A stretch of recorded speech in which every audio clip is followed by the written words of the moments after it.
विष्णुदेव, ये गज? मात्र गज नहीं देवराजेंद्र, एक नवजात गज। प्रभु, ये क्या कह रहे हैं आप?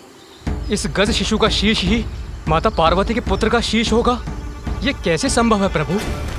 स्मरण कीजिए देवगण, महादेव ने ये तो नहीं कहा था कि हमें मानव शिशु का शीश ले जाना ही अनिवार्य है। महादेव के कथन के अनुसार सर्वप्रथम जो भी नवजात शिशु दक्षिण दिशा की ओर मुख करके लेटा अथवा बैठा हो, उस शिशु का शीश लेकर जाना है हमें। और ये गज शिशु नवजात भी है और इसका मुख दक्षिण दिशा की ओर भी।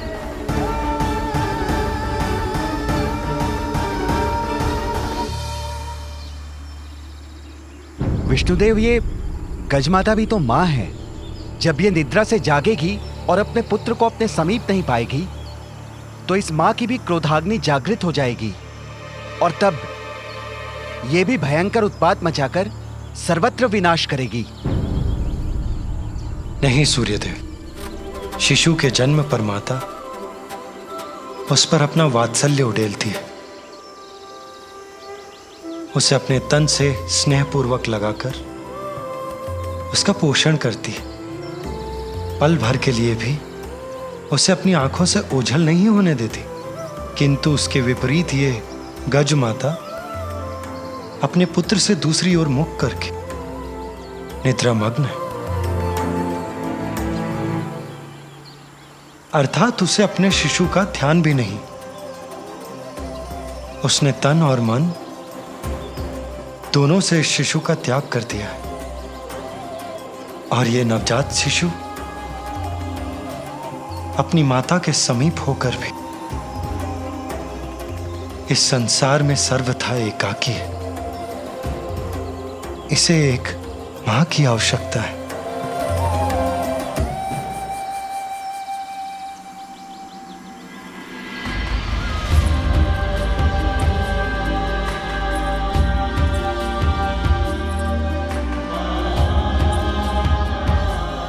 और वहां एक अन्य मां अपने पुत्र के लिए व्याकुल है।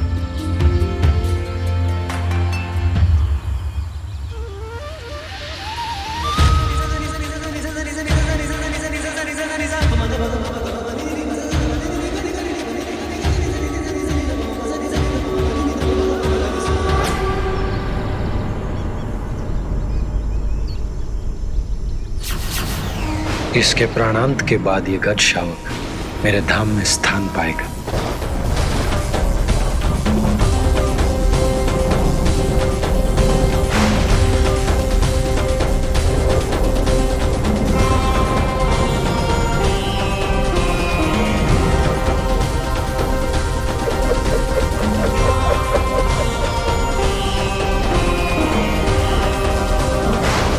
ये पाश किसका है और कौन है जो इस शिशु को बांधने यहां तक पहुंच गया?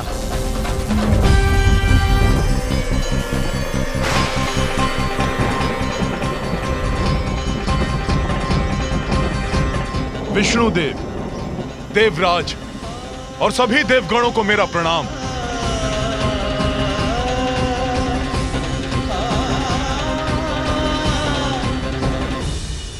प्रणाम यमराज, किंतु आप और यहां, आपके यहां आने का क्या प्रयोजन है? देवराज, मैं यहां अपना कर्तव्य निभाने इस गज शिशु को मृत्यु प्रदान करने आया हूं। किंतु यमराज, महादेव ने तो हमें आदेश दिया है कि दक्षिण की ओर जिस नवजात शिशु का मुख हो उसका शीश हम उनके पास पहुंचा दें, जिसके अनुसार ये गज शिशु उनके लिए सर्वथा उपयुक्त होगा।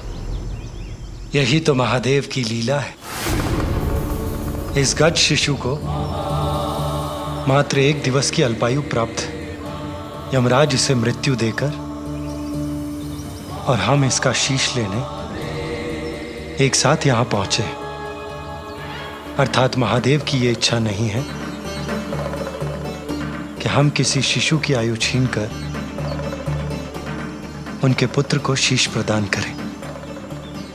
जब इस गज शिशु की मृत्यु होने ही वाली है, तो हमारे द्वारा इसका शीश ले जाने में कुछ भी अनुचित कहाँ है? इसे ही कहते हैं परमात्मा का न्याय।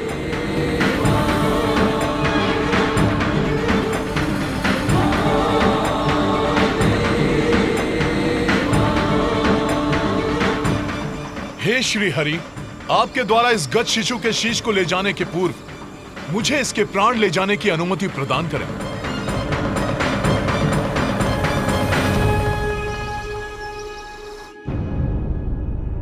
कितना समय बीत गया और मेरा पुत्र अभी भी निष्प्राण है।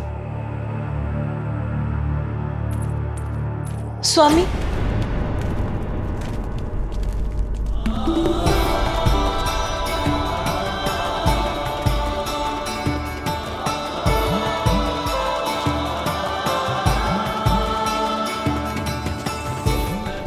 श्री हरि और देवगण लौट रहे हैं, अर्थात उनकी यात्रा सफल हुई। अब पुनः पा सकूंगी मैं अपने पुत्र को।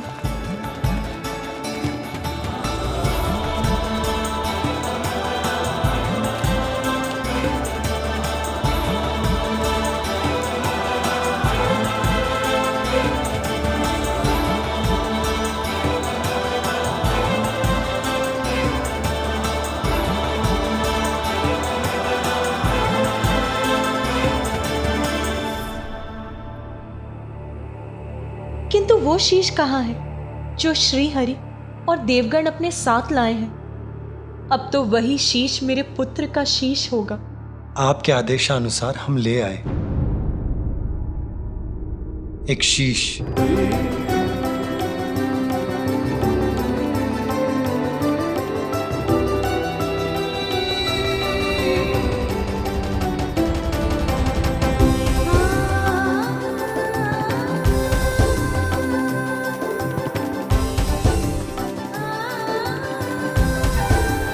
सूर्यदेव इस शीश को लेकर उस गुफा के भीतर जाएं, जहां हमारे पुत्र का पार्थिव शरीर स्थित है।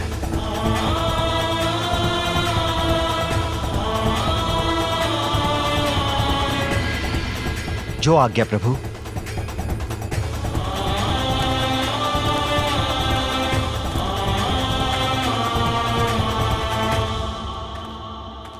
प्रभु, मुझे अभी भी एक शंका है। हम नवजात शिशु का शीश तो ले ही आए, किंतु उसे आपके और माता पार्वती के पुत्र के धड़ से कौन जोड़ेगा प्रभु? इंद्रदेव, देवराज होने के नाते इस प्रश्न का उत्तर तो आपको भी ज्ञात होना चाहिए। ये कार्य अश्विनी कुमार करेंगे देवराज।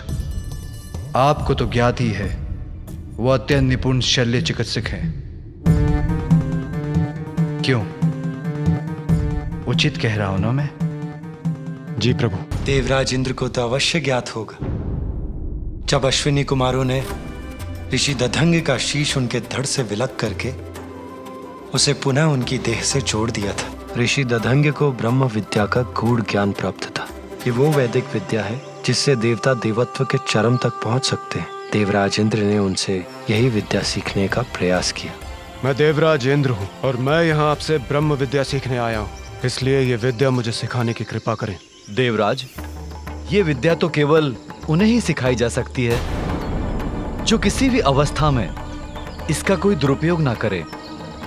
आप देवराज अवश्य हैं, किंतु मुझे यह विश्वास नहीं है कि ये विद्या आपको सिखाना संसार के हित में होगा। ऋषिवर! आपने देवराज इंद्र को यह विद्या सिखाने से मना किया। अगर यह विद्या मुझे प्राप्त नहीं हो सकती तो किसी और को भी नहीं दी जा सकती। ज्ञात रहे, यदि आपने अपने इस मुख से अपनी यह विद्या किसी और को सिखाई तो उसका भीषण परिणाम झेलने के लिए तैयार हो जाइए। मैं आपके शीश को आपके देह से विलग कर दूंगा। किंतु ऋषि दधंग ने इस विद्या को देवराज को देने से मना कर दिया, किंतु उसके कुछ समय पश्चात ही अश्विनी कुमार ऋषि दधंगे से ब्रह्म विद्या सीखने के लिए पहुंचे। ऋषिवर, प्रणाम ऋषिवर। ऋषिवर, हम अश्विनी कुमार आपसे ब्रह्म विद्या सीखने के लिए आए हैं। इस विद्या का ज्ञान हमें हमारे कार्य में और कुशल बना देगा। यदि आपने अपने इस मुख से अपनी यह विद्या किसी और को सिखाई तो उसका भीषण परिणाम झेलने के लिए तैयार हो जाइए। मैं आपके शीश को आपके देह से विलग कर दूंगा। देवराज की चेतावनी को मुझे इन्हें संकेत द्वारा ही बताना होगा। आप किसी भी प्रकार की चिंता ना करें। हम शल्य चिकित्सा में इतने निपुण हैं कि शरीर से विलग कोई भी अंग को जोड़ने का सामर्थ्य रखते हैं। इस प्रकार ऋषिवर अपने मुख से अश्विनी कुमारों को ब्रह्म विद्या का ज्ञान नहीं देंगे, और यदि देवराज इंद्र कुपित होकर उनका शीश विलग करते भी हैं तो वो मात्र। किंतु देवराज इंद्र को इसकी सूचना प्राप्त हो गई और वो इससे अत्यंत कुपित हो उठे कि उनकी चेतावनी के बाद भी ऋषि दधंगे ने अश्विनी कुमारों को ब्रह्म विद्या सिखाने का साहस किया। ऋषि दधंग! ऋषि दधंग!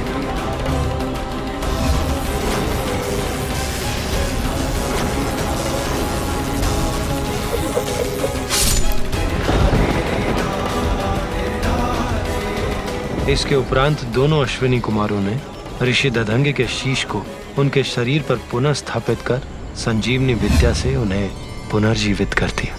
आप दोनों का कल्याण हो। आप दोनों ने मात्र मेरे जीवन की रक्षा नहीं की, अपितु मेरे धर्म को भंग होने से भी रक्षित किया है। एक गुरु होने के कारण आप दोनों जैसे योग्य शिष्यों को धर्म का ज्ञान देना मेरा धर्म था। यदि देवराज इंद्र के भय से मैं आपको ये ज्ञान दिए बिना लौटा देता, मेरे गुरु होने का धर्म खंडित होता। शल्य चिकित्सा में पारंगत और संजीवनी विद्या के ज्ञाता भी हैं अश्विनी कुमार, इसलिए बालक के शीश को उसके धड़ से जोड़ने के लिए उनका बुलाया जाना स्वाभाविक है और उपयुक्त भी। बालक के शीश को उसके धड़ से जोड़कर वो उसे प्राण दान देने में समर्थ है।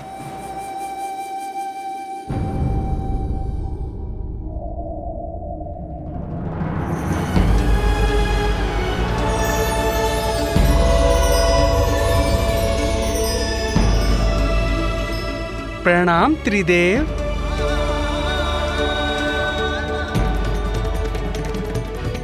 प्रणाम देवतागण।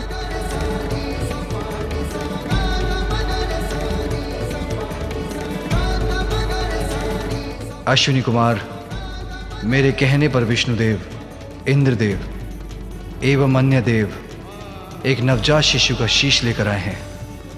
आप औषधियों के देवता हैं, इसीलिए आप ही मेरे पुत्र के तन से इस शीश को जोड़ने में सक्षम हैं। यह हमारा सौभाग्य होगा महादेव। अब आप अपना कार्य आरंभ करें।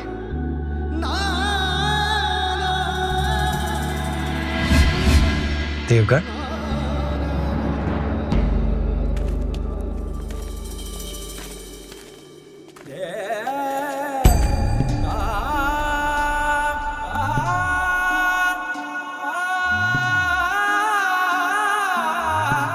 निश्चिंत रहो पार्वती, कुछ ही समय में तुम्हारा पुत्र पुनः तुम्हारे साथ होगा।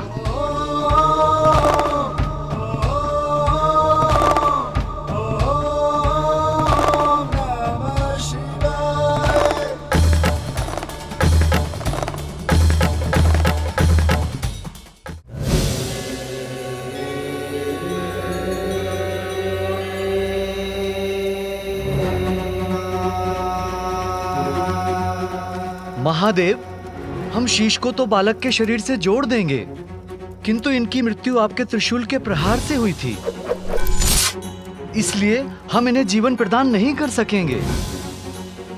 इन्हें प्राण देकर पुनर्जीवित तो आप ही कर सकते हैं प्रभु।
हमने अपना कार्य कर दिया प्रभु। अब मैं बहुत विचलित हो रही हूं। मैं अपनी दिव्य दृष्टि से भीतर देख सकती हूं, किंतु स्वयं देखने पर मैं अत्यंत व्याकुल ना हो जाऊं। देवी सरस्वती, क्या आप मुझे देखकर बता सकती हैं कि वहां क्या हो रहा है?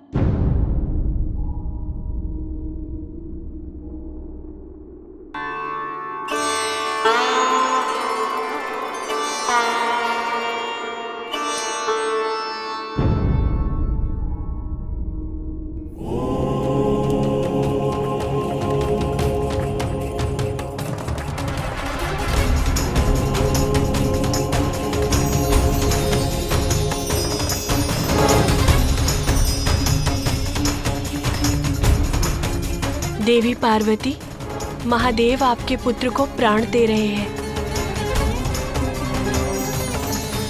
उनके पांव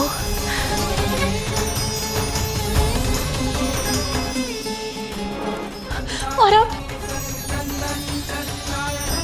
अब उनका उदर जीवन से स्पंदित हो रहा है।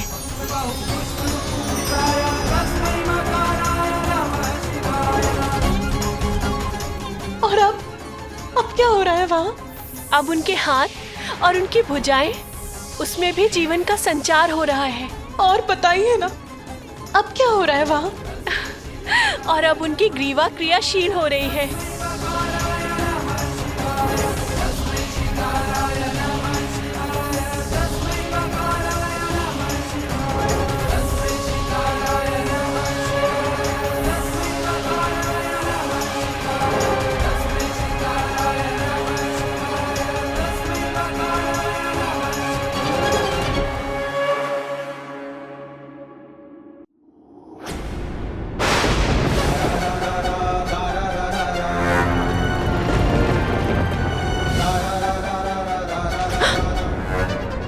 क्या हुआ? आपने अपनी दिव्य दृष्टि क्यों हटा ली? आप मुझे कुछ बता क्यों नहीं रही हैं? वो देवी पार्वती, जैसा मैंने कहा, महादेव आपके पुत्र को प्राण दे रहे हैं।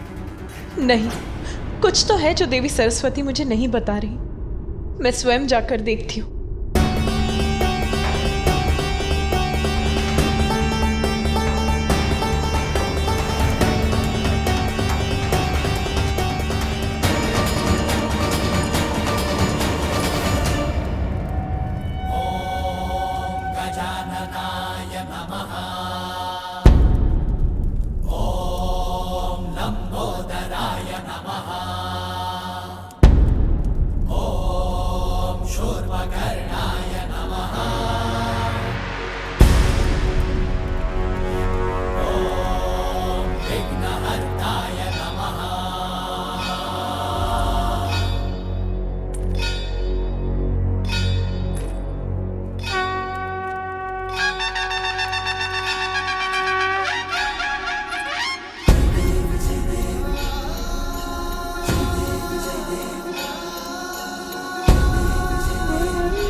हमें आज्ञा दीजिए प्रभु।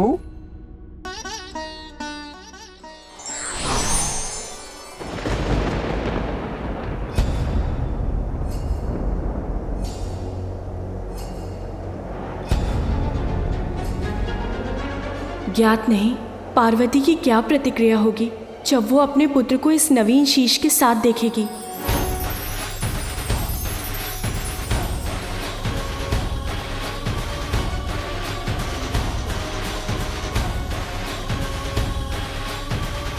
पार्वती नंदन के पुनः जीवन ने अंततः हम देवताओं को माता के कोप से रक्षित कर दिया। मेरे पुत्र को इस बार मैं स्वयं से दूर नहीं जाने दूंगी। स्वामी स्वामी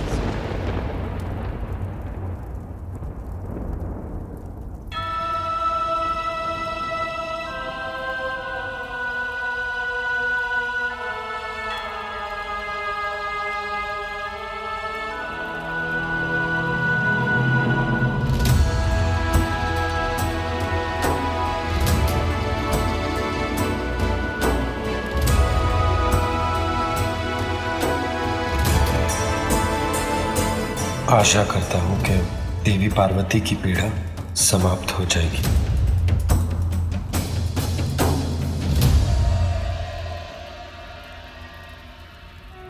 माँ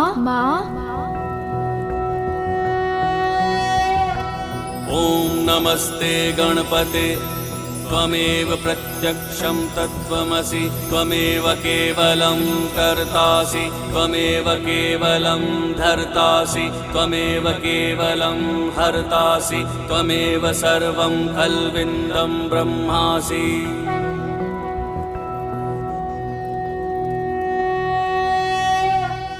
पुत्र पुत्र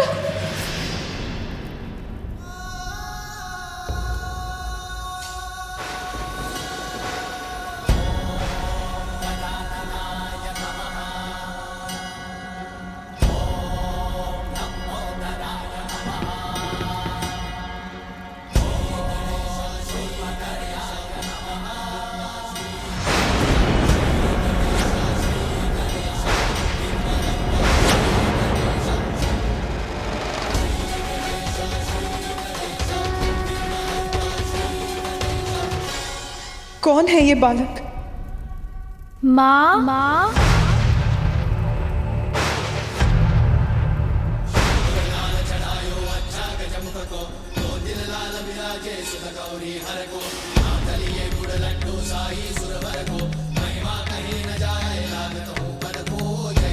ये कौन विचित्र गजमुख बालक है जो मुझे माँ कहकर पुकार रहा है? ये तो मेरा पुत्र नहीं।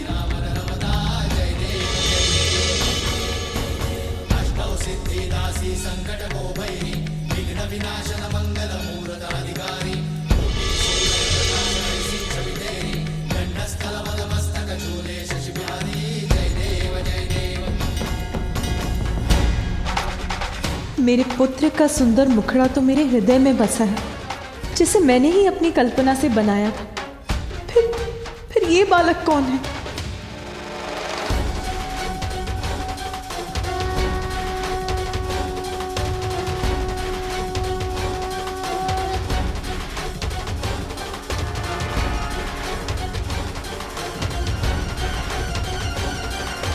माँ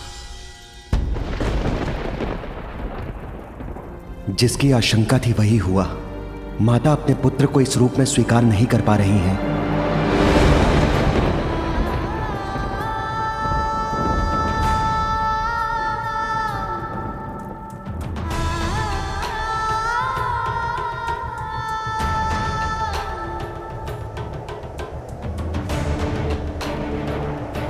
देवी पार्वती इस प्रकार लौट क्यों गई? क्या हो गया है उन्हें?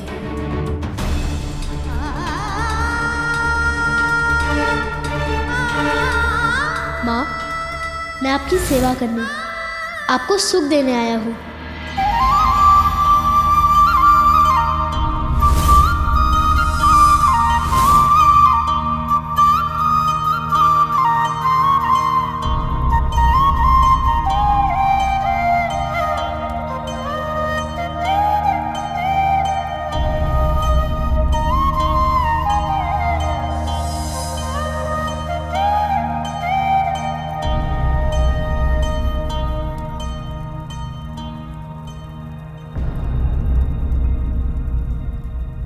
स्वामी,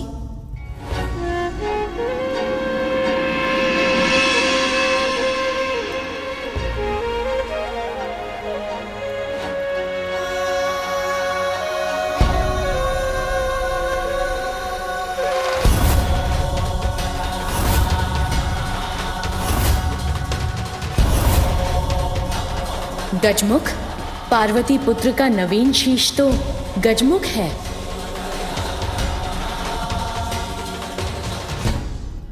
नहीं नहीं, ये अवश्य स्वामी की कोई लीला है।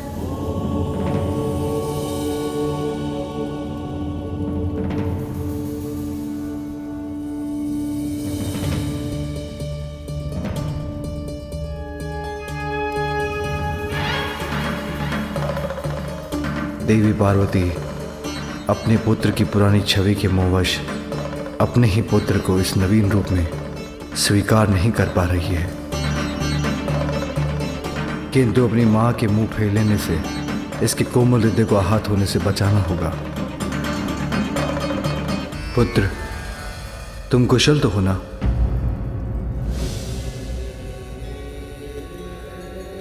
आप? अब तुम्हारी उद्दंडता की अति हो चुकी है। मैंने तो तभी कह दिया था कि मैं किसी भी अवस्था में आपको इस रेखा के आगे नहीं जाने दूंगा। आपको तो मैंने भीतर जाने से रोकने के लिए आपसे युद्ध किया था ना? माँ का आदेश था कोई भीतर नहीं जाना चाहिए और मैंने उन्हें वचन दिया था। मैं स्नान करने जा रही हूँ, स्मरण रहे किसी को भी भीतर मत आने देना। मैं वचन देता हूँ माँ, किसी को भी भीतर आने नहीं दूंगा।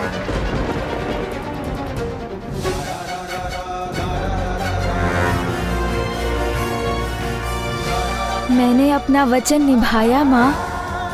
मैंने इन सभी को बहुत समझाया, किंतु ये तो अपने हठ पर अड़े थे। मैंने जो रेखा खींची थी उसे पार कर भीतर जाने के इन्होंने अनेकों प्रयास किए, किंतु मैंने किसी को भी भीतर जाने नहीं दिया।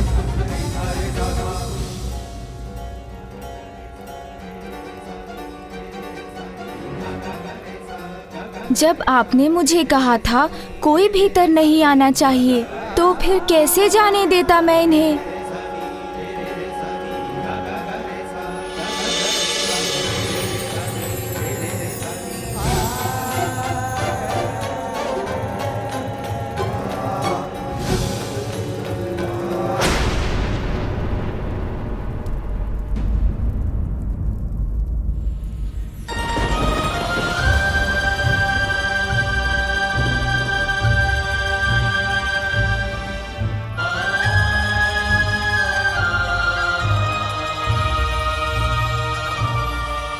कैसे मान लूं कि यही बालक मेरा वो पुत्र जिसे मैं स्नान के पूर्व बाहर छोड़कर गई थी।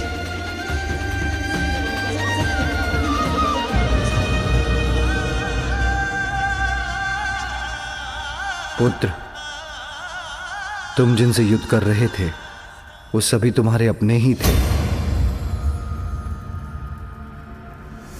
किंतु अहंकारवश तुम किसी को पहचान ही नहीं सके।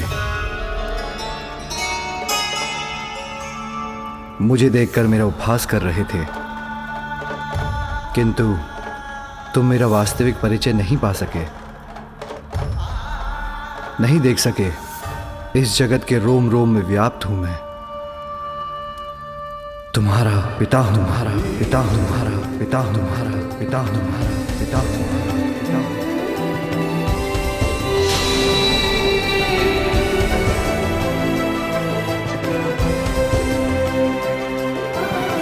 मेरे पिता? आप हैं मेरे पिता? पिता, संपूर्ण जगत मुझे जगत पिता कहकर पुकारता है, किंतु इस बालक के मुख से पिता पुकारा जाना तो मेरे लिए भी कितना सुखदायी है।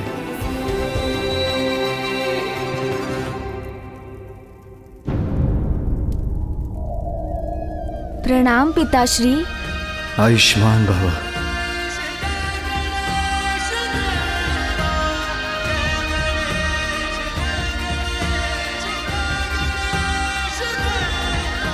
उठो पुत्र।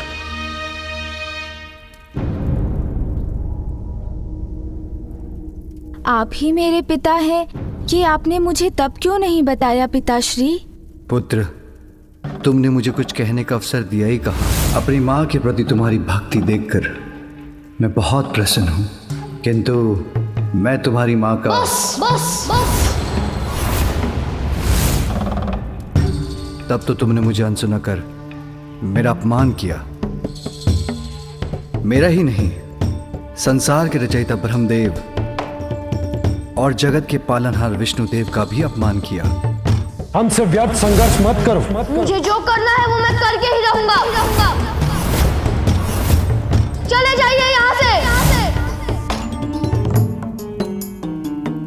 संसार के सभी क्रियाकलापों के संरक्षक, धर्म कर्म में सहायक सभी देवताओं का अपमान कर उन पर भी आक्रमण किया तुमने। इंद्रदेव, वायुदेव, अग्निदेव, कुबेर, वरुण देव, सूर्यदेव, यमराज, नागराज, वासुकी, इन सभी पर अपनी माता से प्राप्त शक्ति का दुरुपयोग किया तुमने।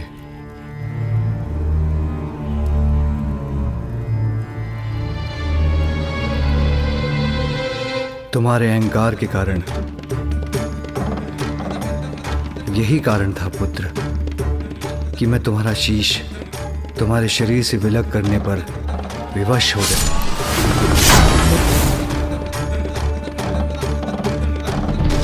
और अब तुम्हें एक नवीन शीश प्राप्त हुआ है। नवीन शीश?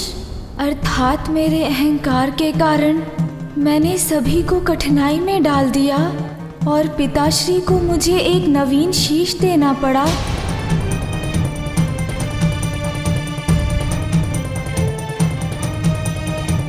पिताश्री, मुझसे बहुत बड़ी भूल हुई। मुझे ऐसी उद्दंडता नहीं करनी चाहिए थी। उसके लिए मैं आप सभी से क्षमा मांगता हूँ। और पिताश्री, अहंकारवश आपका अपमान करने के लिए आपसे भी क्षमा याचना करता हूँ।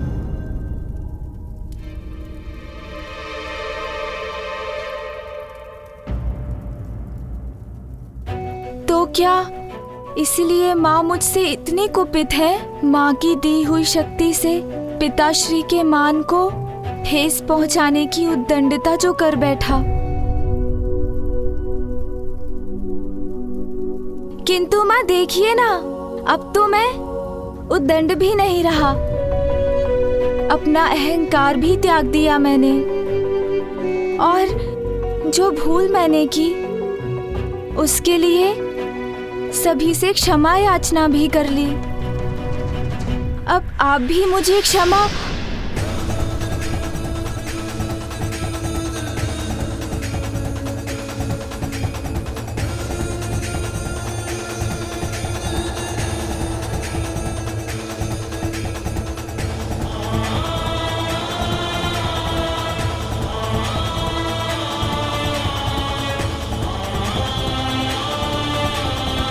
माँ ने मुझसे अपना मुख क्यों फेर लिया? वो मुड़कर लौट क्यों रही है? प्रतीत होता है मुझे अभी भी क्षमा नहीं किया माँ ने। वो तो मुझसे अब भी क्रोधित हैं। इस बालक को तो माता पार्वती ने अस्वीकार कर दिया, किंतु इसमें उनका भी क्या दोष? प्रश्न तो ये उठता है, क्या इस गजमुखी बालक का किसी भी माता द्वारा स्वीकार किया जाना संभव है? असंभव। अभी उनके पास जाकर उन्हें मनाऊंगा तो माँ अवश्य मान जाएंगी। बहुत स्नेह करती है मुझसे, तो अधिक समय तक क्रोधित नहीं रह सकेंगी वो। तुम अपनी माँ के पास जाना चाहते हो ना पुत्र? जी पिताश्री। अवश्य जाना,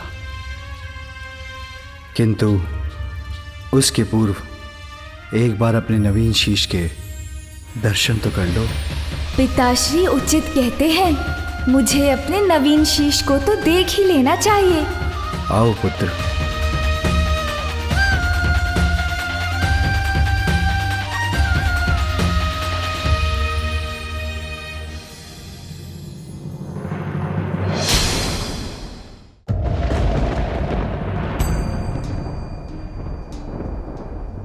इस सरोवर के जल में अपना प्रतिबिंब देख लो। आगे बढ़ो।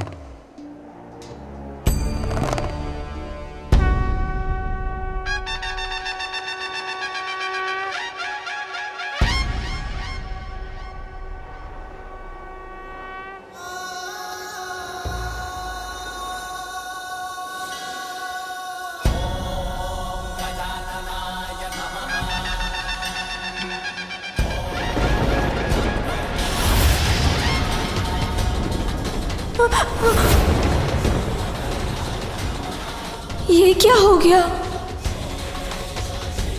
नहीं नहीं, ये कैसा शीश है? ये मेरा शीश नहीं हो सकता। आपका पुत्र तो मेरी कल्पना से भी अधिक सुंदर है। कितनी मनमोहक मुस्कान है, जैसे चारों दिशाओं को प्रकाशित कर रही हो। मेरे पास आओ, मैं तुम्हें संसार का सबसे सुंदर बालक बना दूंगी। मेरे पास आओ, मैं तुम्हें सृष्टि का समस्त ज्ञान दूंगी। ऐसा शीश कैसे हो सकता है मेरा?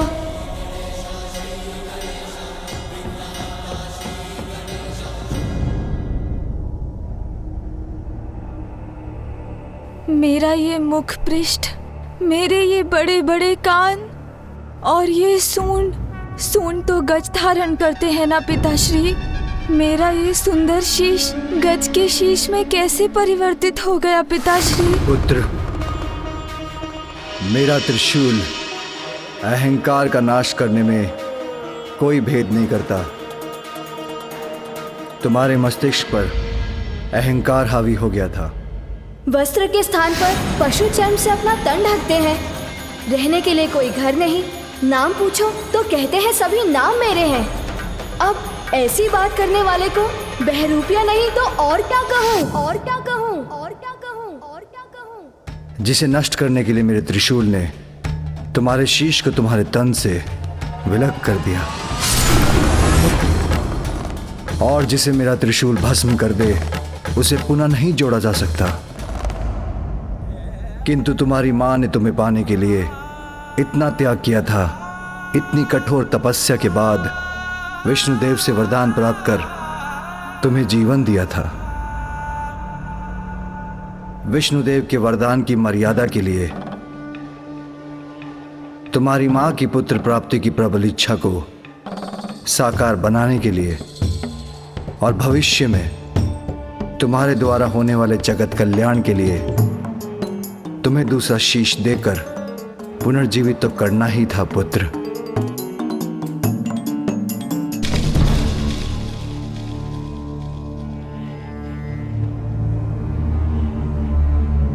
किंतु उसके लिए हमें गज शिशु का ही शीश प्राप्त हुआ। अपनी माँ के लिए तो मैं संसार का सबसे सुंदर बालक हूँ। ओह, समझ आया।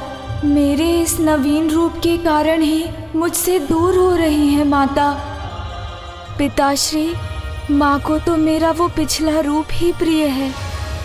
अब मैं उनका सुंदर पुत्र नहीं रहा, इसीलिए वो मुझसे बात किए बिना, मेरा अभिवादन भी स्वीकार किए बिना मुझे देखे बिना, कुछ कहे बिना ही लौट गई। नहीं पुत्र,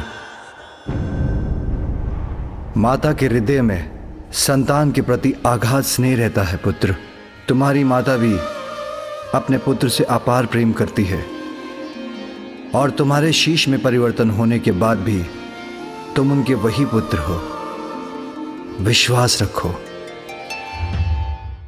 समय के साथ वो तुमसे पूर्व की अपेक्षा कहीं अधिक स्नेह करेंगी। वो तुम पर अपना संपूर्ण वात्सल्य उड़ेलेगी। अनंत काल तक तुम्हारा ये नवीन मुखी सदा के लिए उनके हृदय में वास करने वाला है पुत्र। और तुम भी अपने शीश के विषय में विचार करोगे तो तुम्हें ज्ञात हो जाएगा कि ये हर प्रकार से तुम्हारे पूर्व के शीश से कहीं उत्तम है।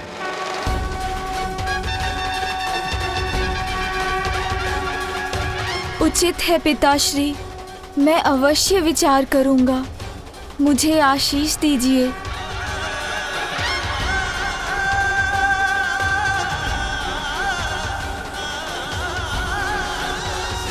प्रणाम पिताश्री। आयुष्मान भव।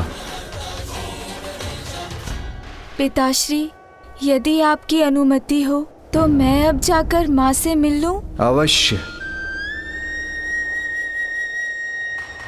जीवन समर्पित है तुझको माता, सांस सांस अर्पित है। अब मुझे अपनी माता को मनाना ही होगा।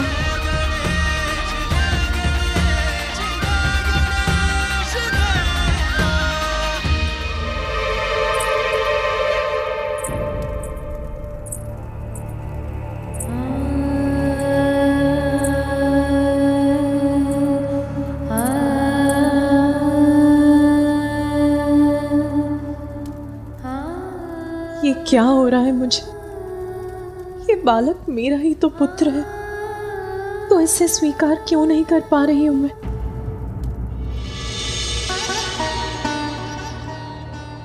मैं चिंतित हूं महादेव। देवी पार्वती ने अभी तक अपने पुत्र को नहीं अपनाया है।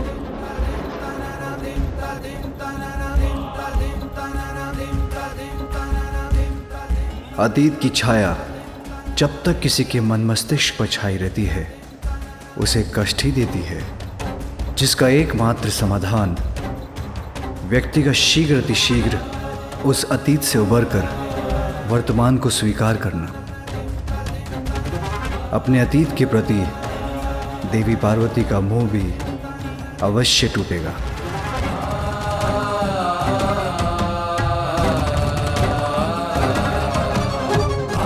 जब उनका वर्तमान इसके लिए उन्हें विवश कर देगा। माँ, आप कहाँ जा रही हैं माँ? रुकिए ना माँ, मैं यहाँ हूँ।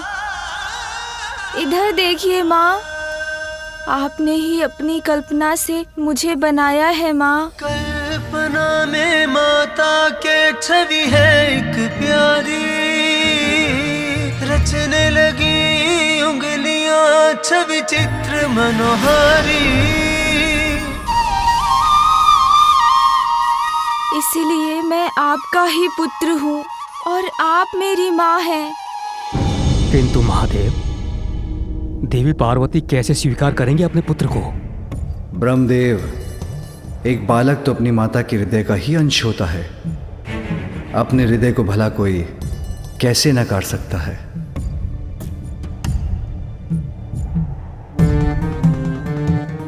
अभी अतीत के प्रभाव से भ्रमित हैं देवी पार्वती, किंतु एक बार ये भ्रम के मेघ छटेंगे तो उन्हें वर्तमान स्पष्ट रूप से दिखाई देगा। वो अपने पुत्र को इस रूप में पूर्व से कहीं अधिक स्नेह देंगी।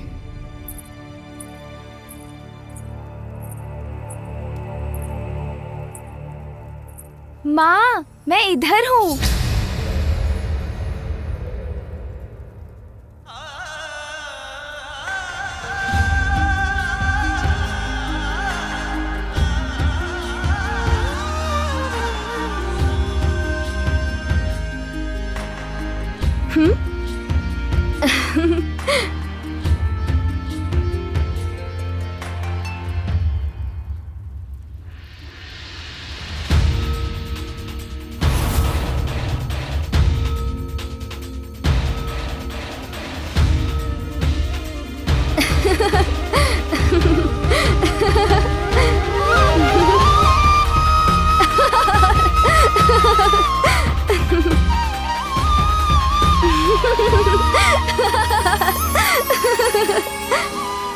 माँ, इधर देखिए।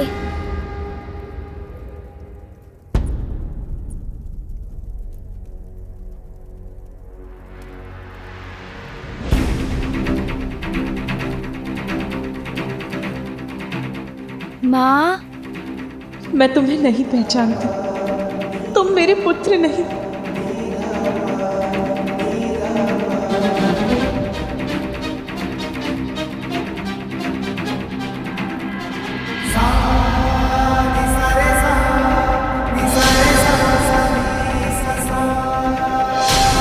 माँ मुझसे दूर क्यों जा रही हैं? हमारा कार्य तो पूर्ण हो गया, फिर हम यहाँ रुके क्यों हैं? मेरे विचार से अब हम देवताओं को प्रस्थान करना चाहिए। नहीं इंद्रदेव, अभी वो समय नहीं आया है। यदि मैं आपके स्थान पर होता तो यहां से जाने का विचार तब तक नहीं करता जब तक कि देवी पार्वती अपने पुत्र को गजमुख के साथ स्वीकार नहीं कर लेती। क्योंकि यदि उनकी क्रोधाग्नि पुनर्जागृत हो गई और उन्होंने अपना रौद्र रूप धारण कर लिया तो आप सभी पुनः संकट में आ जाएंगे। मेरे स्वामी उचित कह रहे हैं। हम सबको देवी पार्वती की सहायता के लिए यहाँ उपस्थित रहना चाहिए। जैसी आपकी आज्ञा प्रभु। नहीं नहीं, मेरा पुत्र तो। माँ,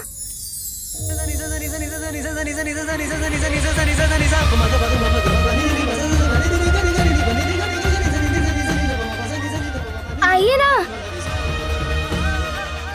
आइए ना माँ, शीघ्र आइए ना माँ। मैं ही हूँ, आपका पुत्र। माँ, कहाँ जा रही हैं माँ? रुकिए ना माँ, मैं यहाँ हूँ। इधर देखिए माँ।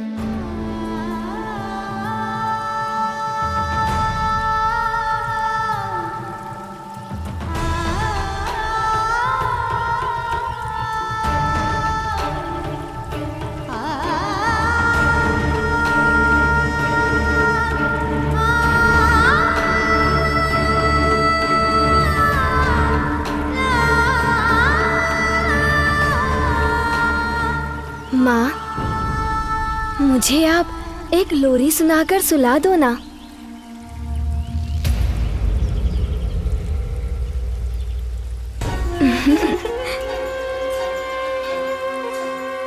माँ, मुझे स्मरण है, आपने मुझे लोरी सुनाकर सुलाया था। आज भी मुझे लोरी सुनाकर अपनी गोद में सुला दीजिए ना माँ।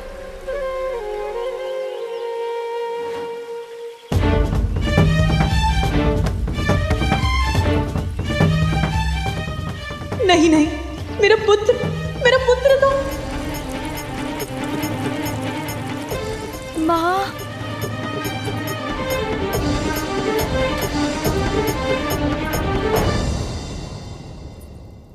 मैं तुम्हें कैसे भूल सकती हूँ पुत्र?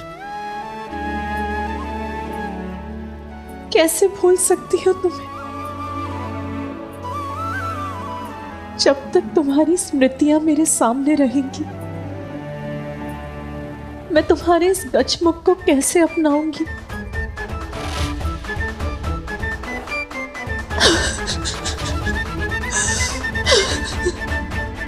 मेरे अनुसार नेत्र पिता के हैं, किंतु इनकी सौम्य और मन भावन मुस्कान आपकी है देवी पार्वती। कितनी मनमोहक मुस्कान है, जैसे चारों दिशाओं को प्रकाशित कर रही हो। आओ पुत्र, यहाँ आओ। मैं तुम्हारा जीवन धन धान्य से संपन्न कर दूंगी। इतनी प्रशंसा मत कीजिए इनकी। इतनी प्रशंसा से कहीं किसी की कुदृष्टि ना लग जाए। पुत्र,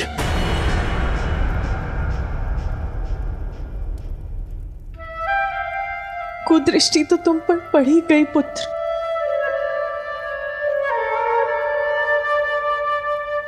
माँ,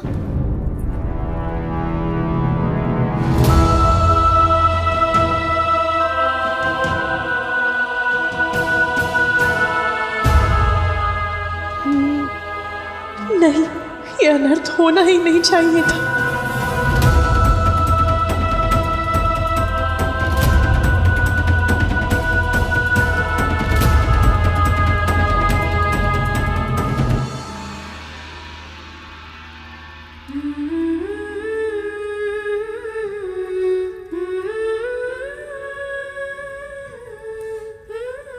मैं मन से प्रयास कर भी रही हूं, फिर भी उस बालक में मुझे अपना पुत्र दिखाई नहीं दे रहा। उसके प्रति मेरा स्नेह, मेरा वात्सल्य उमड़ ही नहीं रहा। मेरे पुत्र के साथ मेरी स्मृतियां रह रहकर उमड़ आती हैं। उसका स्मरण कराकर मेरे हृदय को दुखी करती है। जहां देखती हूं उसी का मुख दिखाई देता है। मैं जहां जाती हूं उसी का स्वर सुनाई देता है। मेरा पुत्र जो मेरे मुख पर मुस्कुराहट बिखेर गया, जो मेरे लिए मोती लेकर आया, जो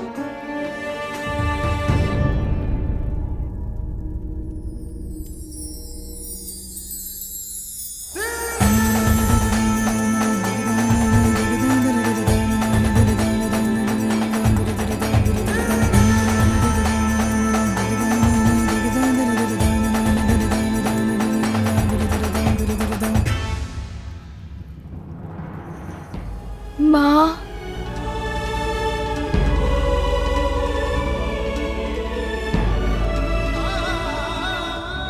मेरा पुत्र जो मेरे लिए ये बेर तोड़कर लाया था, अब कौन हंसाएगा मुझे?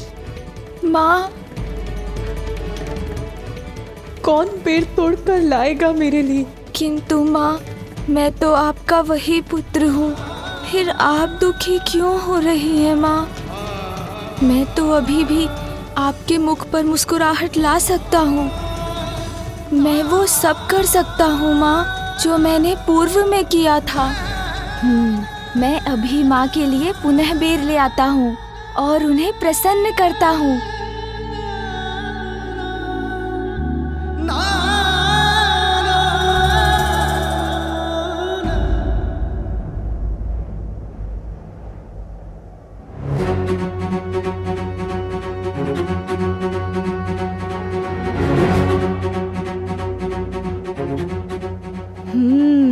यहीं से तोड़कर वो बेर मैं ले गया था। ये बेर तो मैं तोड़कर ही रहूंगा। माँ पुनः प्रसन्न हो जाएंगी।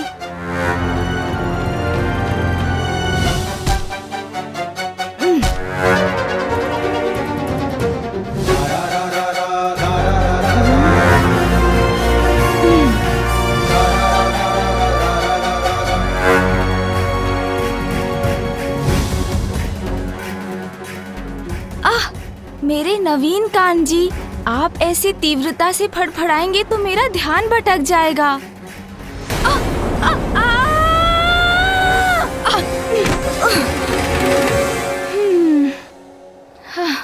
देखा ना कान जी, कैसे धड़ से गिर गए हम।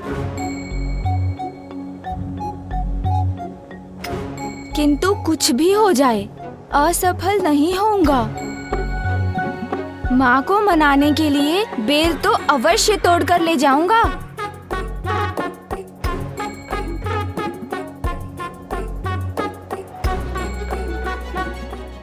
कान जी, अभी हमारा एक दूसरे से उचित परिचय तो नहीं हुआ है, फिर भी हम तो एक ही हैं, तो मेरी सहायता कीजिए।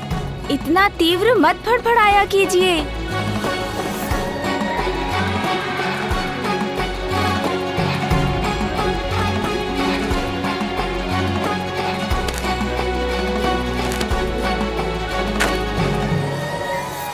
पार्वती का दुख कैसे बांटूं, कुछ समझ में ही नहीं आ रहा है। जो दुख का पहाड़ पार्वती पर टूटा है, उसे संभालने के लिए हमें तभी उसके साथ रहना चाहिए था। सच कह रही हो विजया।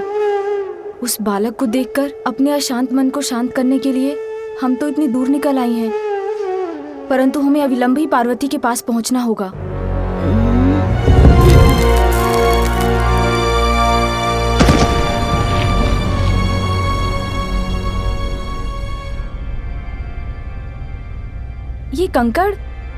ये कंकड़ कहाँ से गिर रहे हैं?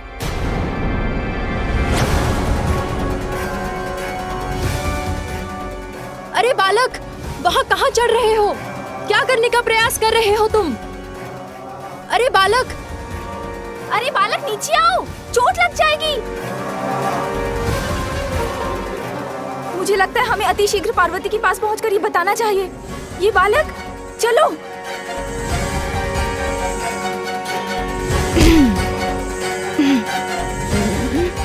वहाँ तक तो मैं पहुँच कर ही रहूँगा। बेर तोड़कर ले जाऊँगा तो माँ पुनः मुझसे प्रसन्न हो जाएंगी।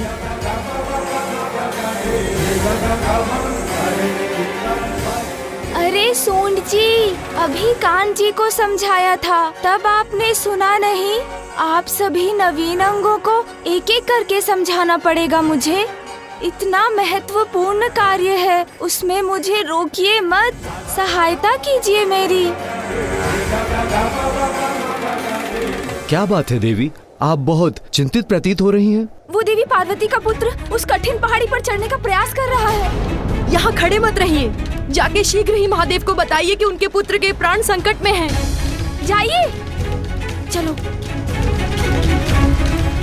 शीघ्र चलो पार्वती, तुम्हारा पुत्र तो पर्वत पर चढ़ रहा है। इतनी ऊंचाई से अगर वो गिर गया तो ज्ञात नहीं क्या होगा।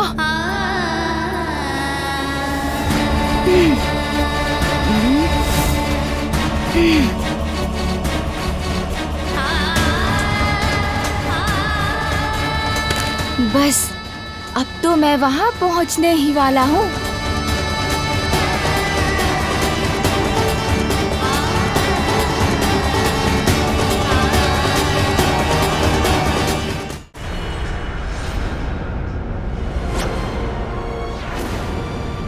रुक जा।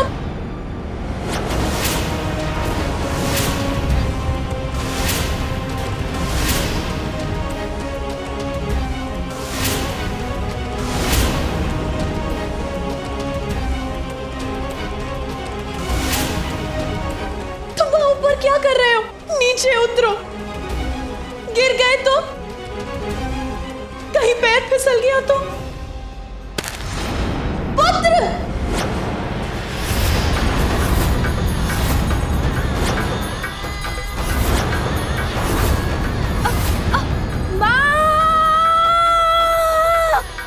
मैं माँ के लिए बेर नहीं तोड़ सका। माँ!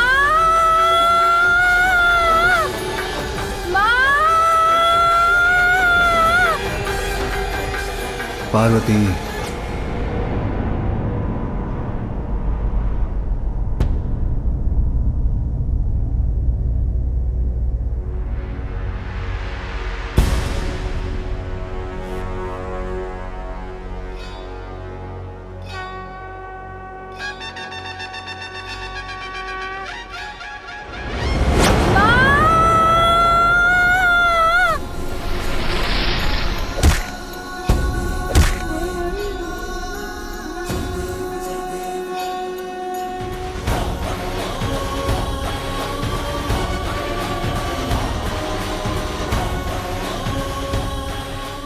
गिरने से तो बच गया, किंतु अभी भी उस पर संकट छाया है। वहीं अधर में लटका है वो। माँ, इधर देखिए ना माँ, कुछ भी तो नहीं हुआ मुझे। मैं तो पूर्ण रूप से सुरक्षित हूँ माँ।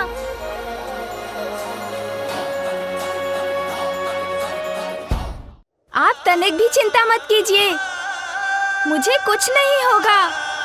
मैं तो आपके साथ रहने आया हूँ माँ, आपसे बिछड़ने के लिए नहीं। अभी किसी प्रकार सुरक्षित नीचे उतर आए। अरे वाह सोन जी, मुझे गिरने से तो बचा लिया आपने, किंतु अब माँ देख रही हैं, इसलिए अभी मुझे शीघ्रता से अपना कार्य पूर्ण करना होगा।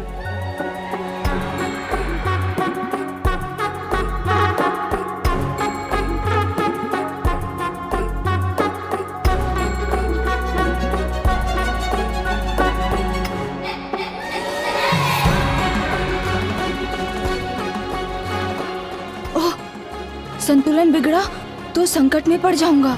यहाँ तो एकाग्र होकर संतुलन बनाकर चलना होगा।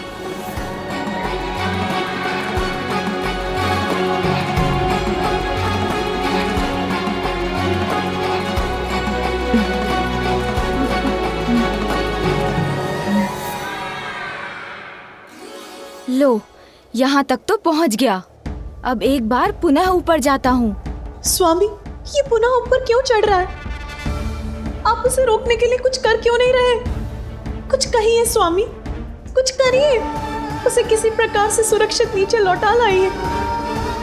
महादेव, देवी पार्वती अपने पुत्र को लेकर चिंतित है और उसकी रक्षा की गुहार लगा रही है, इसलिए आप इस तरह शांत ना रहिए। कुछ कीजिए महादेव और इस बालक को ऊपर चढ़ने से रोकिए। श्री हरि नारायण, संसार की प्रत्येक घटना के समान यहाँ जो घटित हो रहा है उसके पीछे भी एक बहुत बड़ा कारण है और उसका परिणाम भी निश्चित ही है। उसका विचार कीजिए और बताइए, क्या माँ और पुत्र के बीच जो यहाँ हो रहा है उसे मेरे हस्तक्षेप के बिना होने देना क्या उचित नहीं? ध्यान से पुत्र।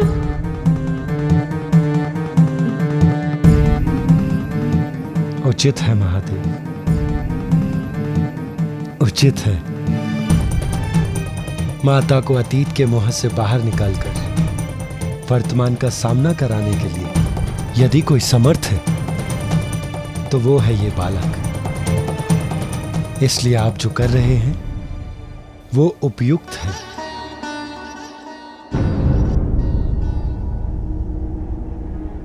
ये कैसा हठ है?